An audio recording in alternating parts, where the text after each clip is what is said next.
I believe that Sky Sports have, or should be said to have, broken the law in the live broadcasting rights monopoly they have negotiated with Formula One's owners. And in this video I will explain why. But first, a partiality warning. This is not a balanced video essay. I'm making no effort to argue for Sky's innocence. Not that I think their actions can be justified, but I won't be trying anyway. So if you're looking for a for against conclusion sort of thing, I'm sorry, Chief, but this ain't it. I mentioned Sky Sports generally because they're creating these monopolies with other sports, but for this video I will stick to Formula One, the sport I follow that has been caught up in this extortion exercise. Extortion? But that's a legal term. It is indeed. For the first part of this video, I'm going to set out why I think Sky Sports are breaking competition law, or at least should be viewed to have broken competition law. I stress that I'm not calling for anyone to be imprisoned or arrested before there's a libel case brought against me, but I do believe what Sky have done is illegal, and I do believe in the interest of the law their current broadcasting rights contract should be rescinded before the next F1 season. So, how is this an extortion exercise? Well, I'll read from the definition of extortion. A criminal offence, which I believe Sky are committing, that consists in the obtainment of money from an individual through coercion. Let's look at how Sky have established this coercion. Coercion comes from the Latin coegi, meaning I force.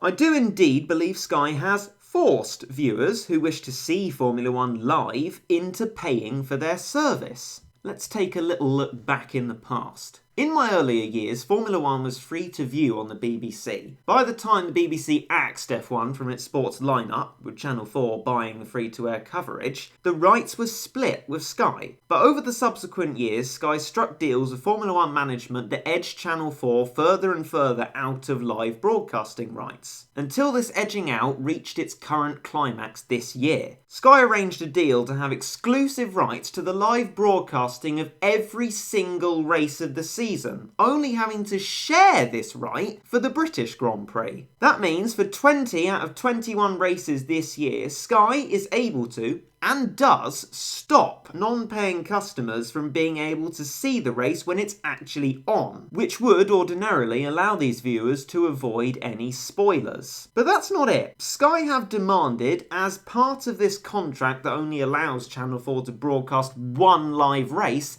that their highlights programme is both no more than 2 hours long, races being an hour and a half long or longer means that they're never fully shown on these highlights, and that the highlights are shown at least 3 hours after the end of the live race, which places some of the far western races close to midnight by the time the highlights finish. What makes this somehow even worse is the addition of some audiovisual moral bankruptcy to the mix. Sky goes and rubs this exploitation in the face of free-to-air viewers who aren't even anywhere near their own F1 channel. Sky Sports F1 themselves advertise their live subscription service, the only live one there is, on Channel 4's highlights programmes in their ad breaks. One such ad, in the Now TV format, a company owned by Sky, openly points out that it's only with them that viewers are able to watch the races live. And within the advert there is the phrase of speech, "Leave the spoilers behind with Sky Sports." So I think this plausibly demonstrates that this is not coercion by accident. Sky know they are doing it. This is wanton exploitation of viewers. Logically, you are forced to pay them if you want to see the race live. This fact gets even worse when you consider F1's own broadcasting service, F1 TV. F1 TV is available in multiple countries, but not in the UK. I only discovered this when I asked F1 TV themselves about their service, as I was considering a subscription to it. It turns out, this phrase, broadcasting rights, is in reference to this regime that Sky has struck. It even blats out the ability to watch live content on Formula One's own platform within the UK. And actually, not just live content, full race replays as well. Sky have even managed to monopolise the non-live content of full races. I hope some of you will agree with me when I say I believe that is truly disgusting. This coercion has, it seems, gone so far as to make Sky a cartel. Quoting from the definition of cartel, producers whose goal is to increase their collective profits by means of price fixing, limiting supply, or other restrictive practices. How does this apply to Sky? Price fixing. Sky charge £195 for access to the live races for this year, not available anywhere for free. And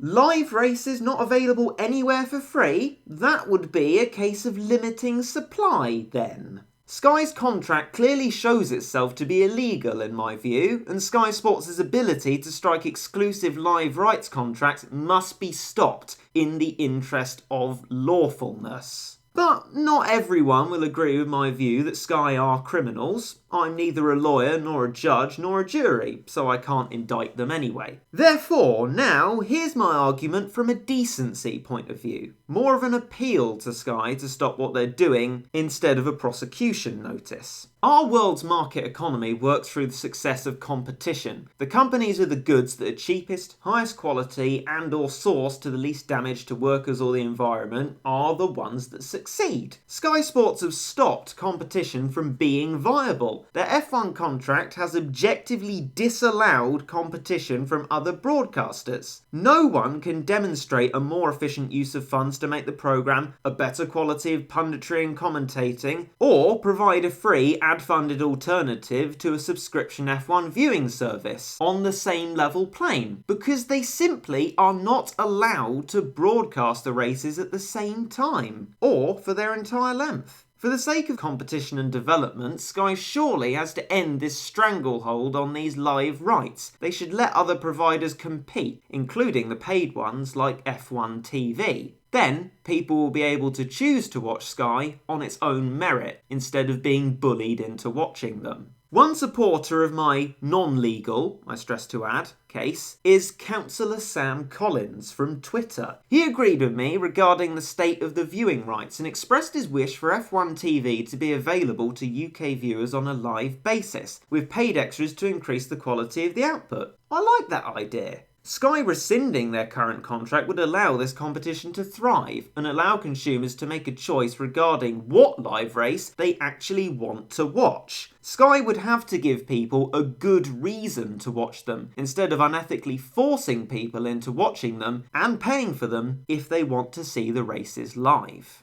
As part of my non-legal case, I'd also like to thank Lewis Hamilton himself for speaking up on this matter, suggesting that Sky getting the exclusive live rights is, quote, definitely not cool. I also think an important ingredient in making the competition culture work is having an informed and outspoken consumer. That's you. A base of us normal folk who call out oppressive policies and contracts. This, if I cannot convince the Competition and Markets Authority that Sky is breaking the law, is what I am aiming to do here. Mobilise a consumer voice critical of Sky's monopolising dealings. With Sky's contract currently set to last to 2024, I hope that you appreciate the gravity of this situation and the need to act before this monopoly can take hold and root itself into sports culture. If you are passionate for the availability of free-to-air live coverage, please join me in pressuring Liberty Media, Formula One's owners, and Sky into allowing fair competition. It might only take a few more disgruntled voices to get Sky and Liberty Media to change their minds. After all, Formula One viewing figures have plummeted as of recently. If you're in a position to, perhaps consider cancelling a contract you might have with Sky as a form of boycott. My family and I did recently. We can still pause TV and watch catch up. There's very little we're missing out on, except for a big bill from an unethical company. Maybe, together, we can change things and bring fairness back to sports broadcasting, and I hope you'll join me in trying. Thank you.